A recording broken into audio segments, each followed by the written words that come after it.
My name's Zollinger, Regional Sales Manager, Northwest. What do you think about this new aspect of your life? I like it a lot. It's been very rewarding being able to travel, meet new people, check out different laundries, being able to help new customers. It's been a new challenge, exciting. What is your process for selling JENSEN machines? The equipment speaks for itself because it's top of the line.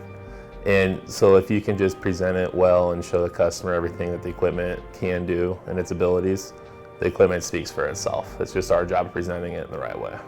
What made you decide on JENSEN? What made me decide to work for JENSEN was meeting some of the sales guys out in the field and just learning about their company and what they stand for, what they stand behind. Sound like a great company to be a part of, and I know their equipment, and so it was just once you just got to meet some of the people, it was a easy decision to make to come to work here. What are your thoughts on the company culture? Culture's great. By far the best culture I've ever been a part of. You know, can't say anything bad about it at all. It's awesome.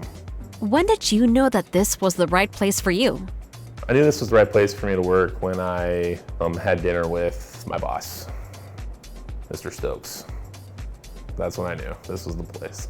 What made me feel special about JENSEN and making sure this was the right decision was just learning about the culture and how they operate. Just very rewarding company, and it feels good to be a part of this team. So